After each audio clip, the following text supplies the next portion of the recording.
55 inch का सीना बताते हैं तो अध्यादेश से बनवा लीजिए देश राम मंदिर को, लेकिन एक प्रक्रिया होती है, संवैधानिक व्यवस्था है हिंदुस्तान में, बन तो रहा वो सुप्रीम कोर्ट के ही आदेश।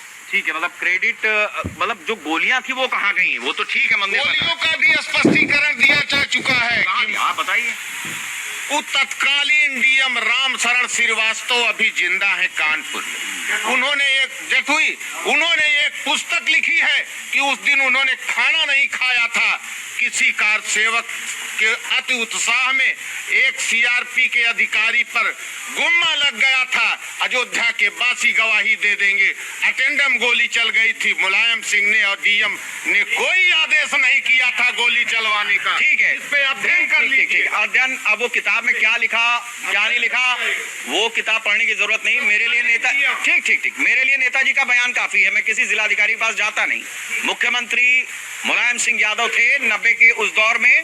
देखिए, सपा शासन में ही ट्रामा सेंटर बना था, गंजा में मेडिकल कॉलेज के लिए जमीन दी गई थी, कोरोना के मरीज वहीं भर्ती हुए, नहीं तो भर्ती होने का गुंजाइश नहीं बचती। और मैं आपको एक बात भगवान राम से ही जोड़ना चाहता हूँ। ये त्रेता युग से कहावत चली आ रही है कि संध्या काल के बाद अयोध्या में सौदाह नहीं होता, केवल काशी में होता है।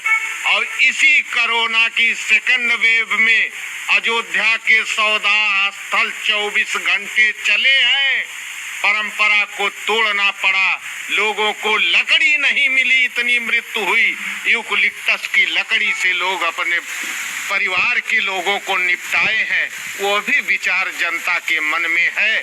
कोई गली, कोई मोहल्ला, ऐसा कैंसर का अस्पताल लखनऊ में बना था, उद्घाटन नहीं हो पाया था, लेकिन वही कैंसर का अस्पताल अखिलेश यादव का काम आया इस सरकार के कोरोना के रूप में। और हमारी फ्यूचर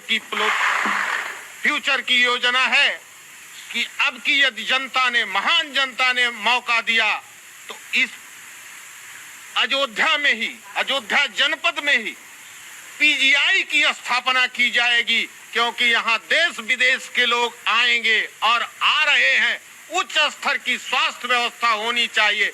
4000 एम्बुलेंस चलती थी, 108 डीजल के अभाव में सड़े खड़े सड़ गई। हर चौराहे पर आपने भी एम्बुलेंस देखा होगा उत्तर प्रदेश में, केवल डीजल नहीं दे पाए। अगर डीजल दे पाते तो लोगों को ठेले पर अपने परिवार के लोगों को इस अस्पताल से लेकर उस अस्पताल तक दौड़ना नहीं पड़ता। हमारी पहली व्यवस्था होगी स्वास्थ्य की व्यवस्था दुरुस्त हो। जिस तरह से हर चौराहे पर 108, 102 खड़ी रहती थी, फिर मिले, फोन करे, कोई परिवार में बीमार होता है, सरकार की जिम्मेदारी है। सरकार की 3 जिम्मेदारी है, रक्षा, शिक्षा, स्वास्थ्य। इससे भी ये पल्ला झाड़ ले रहे हैं, ये भी नहीं दे सकते, तो ऐसी सरकार का क्या काम। ठीक है, हम